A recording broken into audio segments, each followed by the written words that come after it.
Eu não vou ler todos os textos, mas os irmãos conhecem os textos. Se você não conhecer os textos, você deve ir à Bíblia e verificar. Mas eu citarei aqui os textos. Tá bom? Olha só. Por que a igreja é a noiva? Porque ela é o complemento de Cristo. Gênesis 2:18 e 21 a 24. Olhem para mim. Isso vamos comparar com Efésios capítulo 5, 31 e 32. O que diz em Gênesis 2:18, versículos 20, capítulo 2, 18 e versículos 21 a 24? É aquela história que vocês já conhecem, que querendo Deus dar ao homem, Adão, uma noiva, uma esposa, ele estabeleceu um modus operandi. É aqui que a maioria dos cristãos tropeçam. Porque existe um método chamado histórico-gramatical de interpretação da Bíblia, que a cristandade, na sua maioria, chama de um método seguro. O método seguro de interpretação da Bíblia. Você pergunta assim, o que é o método histórico-gramatical de interpretação das Escrituras, que é dito que é um método seguro? Vão dizer, você deve ler e interpretar a Bíblia no seu sentido literal o máximo possível. Você só vai entender como simbólico quando não tiver como você ver de outra forma. Mas você vai sempre partir do pressuposto da ideia de que a Bíblia está escrita ali numa ótica literal. Aí eles ficam pregando nas igrejas que Deus, depois que criou tudo, ficou lá no jardim feliz, olhou, aí criou o homem, aí ficou olhando para o homem e falou, rapaz, eu tenho que dar um jeito de criar uma companheira para esse camarada. Né? Aí Deus foi providenciar a noiva. Quando ele foi, aconteceu com ele o que acontece conosco constantemente. Sabe quando você está na sua casa, ali no quarto, fazendo uma coisa? Aí você vai à cozinha buscar alguma coisa, e quando você chega lá, você não lembra mais o que você foi buscar? Já aconteceu? O pior não é quando você esquece o que você foi buscar. Porque quando você esquece o que foi buscar, você pelo menos lembra que você foi buscar alguma coisa que você esqueceu. O ruim é quando você vai à cozinha buscar alguma coisa, e chega lá, você se esquece que você foi buscar alguma coisa, e começa a fazer outra coisa. Não, vocês... Hã? Isso acontece... Mas, gente do céu... Porque uma coisa é você sair do quarto em busca de algo na cozinha, já vai falar assim, gente, eu vim buscar alguma coisa. Você está bem ainda você se lembra que você esqueceu. E quando você vai buscar, e ao chegar lá, você esquece que você se esqueceu. Você vai fazer outra coisa, você está com problema. Você tem problema, Vera? Mas não acontece isso? Mas teria sido esse segundo grau de problema de cabeça, o que teria acontecido com Deus, em Gênesis 2. Porque ele estava ali, vou fazer uma noiva para o homem que seja idônea. Aí ele saiu para resolver alguma coisa, ir lá, traga os animais, vamos colocar nome nos animais.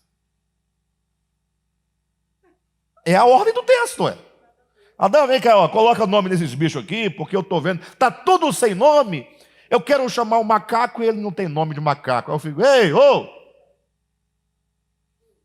Você aí, seu chimpanzé. Aí Adão falou, nome bom. Chimpanzé é um nome bom. É nome bom. Mas vocês entenderam? Porque não tem sentido. Ele fala que vai fazer uma noiva, no versículo 18. No 19 ele fala, Espírito Santo, cadê os bichos para dar nome? Tem a ver? Mas no aspecto histórico-gramatical, que é a leitura literal, eu só posso entender que ele saiu para fazer uma coisa e se esqueceu do que ia fazer e resolveu fazer outra, portanto. Porque não faz sentido. Agora você imagina Deus saindo para ir buscar os bichos para Adão colocar nome. Tem gente que faz essa leitura literal. Melhor você entender que Deus, na sua suprema grandeza e sabedoria, falou, rapaz, eu vou criar aqui uma história bacana, para eu embutir nessa história verdades excelentes, grandes, para que essas verdades não se percam na história. Porque quando você cria, por exemplo, a história da Chapeuzinho Vermelho, né?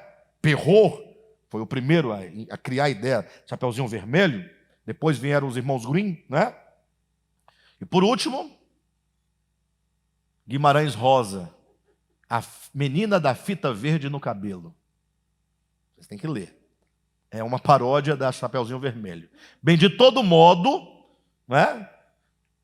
Quando a pessoa cria aquela historinha que parece não servir para nada, gente do céu, é a única maneira aí de você criar uma estrutura que permanece na história, levando uma ideia. Agora, o problema é que, como a sociedade, a humanidade se degrada a cada dia mais, as verdades que o Perrault queria colocar, embutir e guardar na história, Chapeuzinho Vermelho, estão embutidas. Só falta quem abra os lacres. Mas estão lá. É maneira de preservar. Essa é a ideia do mito. Porque geralmente as pessoas relacionam o mito à mentira. O mito à história velha sem futuro que não existiu e que alguém inventou. Até o diabo já teve quem conferisse os mitos. Não, o mito é uma forma inteligente de você guardar verdades e transmitir para uma longa tradição histórica aquelas verdades que você quer que elas estejam. O mito é como se fosse, podemos dizer, o invólucro que vai conter. E por isso o mito tem que ser feito de tal modo a que as pessoas se interessem muito mais pelo invólucro do que pelo conteúdo, porque elas guardando o invólucro, o conteúdo estará guardado. Basta chegar um sábio e abrir para as pessoas virem e elas ficarem estupefatas diante das verdades ali contidas. Um dia eu vou fazer um curso para vocês só sobre Chapeuzinho Vermelho. Um curso não, mas uma aula, é possível, uma palestra. Enfim, então quando você olha para Gênesis, você entende, puxa, como Deus, na sua infinita sabedoria, querendo mostrar algo para nós, verdade suprema. Qual a relação? Porque quando você chega numa situação como Gênesis, tem que perguntar qual a relação da noiva com os animais. E logo você vai observar que acaba-se de pôr o nome dos animais, logo volta a ideia da noiva. Então a história dos animais está dentro da história da noiva. Então, ali não é erro de copista, não é Moisés que estava cochilando quando escreveu, ou o suposto Moisés, não é Deus que tinha esquecido o que havia esquecido, nada disso. Ali é simplesmente uma estratégia para mostrar que, assim como todos os animais, cada um deles tem a sua parceira, o Cristo de Deus precisa de uma parceira. Essa é a primeira e suprema verdade. Imaginou? O Cristo de Deus precisa de uma companheira.